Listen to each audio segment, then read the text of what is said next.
ನಿಶ್ಶಬ್ದ. ಶಿಮ್ಲಾ ಅಂದ ತಕ್ಷಣ ನಮಗೆ ನೆನಪಾಗೋದು ಕ್ಷೀರ ವರ್ಣದಿಂದ ಕೂಡಿದ ಹಿಮ, ಮಂಜಿನಿಂದ ಮುಚ್ಚಿ ಅರೆಬರೆಯಾಗಿ ನಿಂತಿರುವ ಓಕ್ ಮರಗಳು, ಕೈಲಾಸ ಪರ್ವತದಂತಹ ದಟ್ಟವಾದ ಗುಡ್ಡಗಾಡುಗಳು.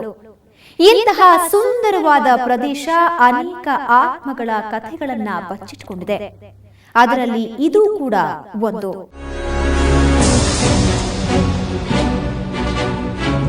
ಪ್ರವಾಸಿಗರಿಗೆ ಅಚ್ಚುಮೆಚ್ಚಿನ ನಗರ ಶಿಮ್ಲಾ.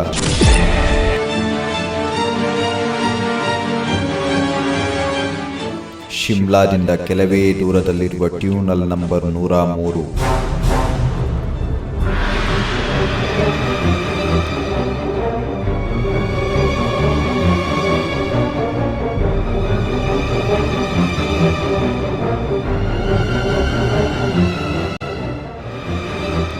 ಶಿಮ್ಲಾ ಮತ್ತು ಕಲ್ಕಾ ನಡುವಿನ ರೈಲು ಸೇತುವೆ, ಆತ್ಮಗಳು ಇರುವಿಕೆಯ ಸ್ಥಳ.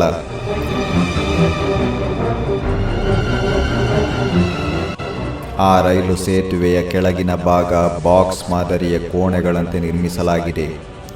ಅಲ್ಲಿ ಒಟ್ಟು 140 ಕೋಣೆಗಳಲ್ಲಿ ಆತ್ಮಗಳ ಸಂಚಾರವಿದೆ ಎನ್ನಲಾಗಿದೆ.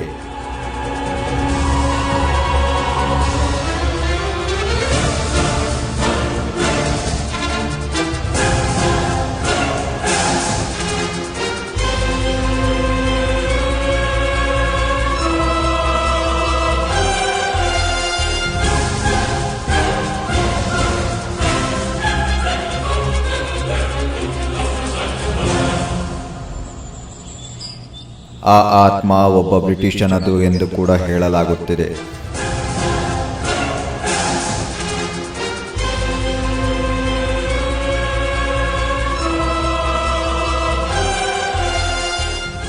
ಆ ಸೇತುವೆ ಆತನ ಕನಸಾಗಿತ್ತಂತೆ. ಅದನ್ನು ನಿರ್ಮಿಸಲು ಆತ ಅನೇಕ ಅಡೆತಡೆಗಳನ್ನು ಎದುರಿಸಬೇಕಾಗಿತ್ತು. ಸುಮಾರು 10,000 ಜನ ಕಾರ್ಮಿಕರೊಂದಿಗೆ ಆತ ಆ ಕೆಲಸಕ್ಕೆ ಕೈ ಹಾಕಿದ್ದ. ಅದರ ನಿರ್ಮಾಣ ಹಂತದಲ್ಲಿರುವಾಗಲೇ ಅನೇಕ ಜನರನ್ನು ಬಲಿ ತೆಗೆದುಕೊಂಡ ಕುಖ್ಯಾತಿ ಆ ಸೇತುವೆಗಿದೆ.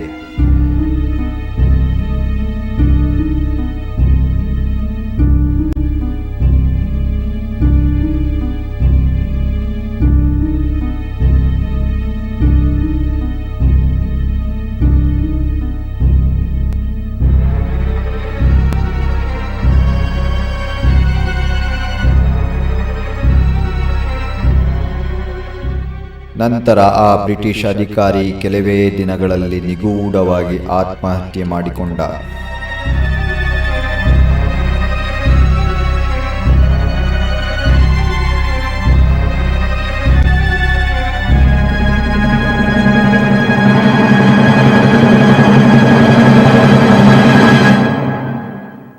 ರೈಲು ಸಂಚಾರ ಹೊರತುಪಡಿಸಿದರೆ ಯಾವುದೇ ರೀತಿಯ ಜನಸಂಚಾರವಿರದ ಈ ಪ್ರದೇಶದಲ್ಲಿ ಕತ್ತಲಾಗುತ್ತಿದ್ದಂತೆ ಅಲ್ಲಿನ ಶಕ್ತಿಗಳು ಆಟ ಶುರು ಮಾಡಿಕೊಳ್ಳುತ್ತವೆ.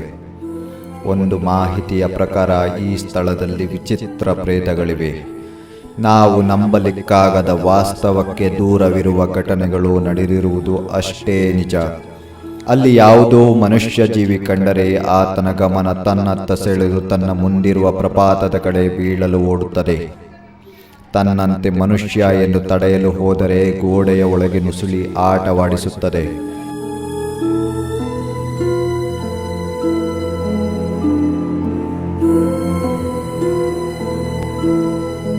ಹೀಗೆ ಮಾಡುತ್ತಾ ಮನುಷ್ಯನನ್ನು ತನ್ನ ದಾರಿಗೆ ತಂದು ಬಿಡುತ್ತದೆ. ಅದನ್ನು ನಂಬಿದ ಮನುಷ್ಯ ಅದರ ತೆಕ್ಕೆಗೆ ಬಿದ್ದು ಮೃತ್ಯು ಕೂಪಕ್ಕೆ ಹೆಜ್ಜೆ ಇಡುತ್ತಾನೆ. ಇಂತಹ ಘಟನೆ ಯಾಕಾಗಿ ಆಗುತ್ತದೆ ಎಂಬುದು ಯಾರಿಗೂ ತಿಳಿದಿಲ್ಲ, ತಿಳಿಯೋಕ್ಕೂ ಸಾಧ್ಯವೂ ಇಲ್ಲ. ಯಾಕೆಂದರೆ ಅದು ಆತ್ಮ.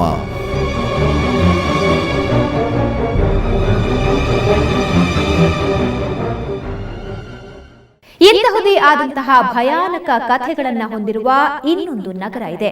ಅದ್ಯಾವುದು ಅಂತ ಹೇಳ್ತೀನಿ. ಅದಕ್ಕೂ ಮುಂಚೆ ಒಂದು ಸಣ್ಣ ವಿರಾಮ.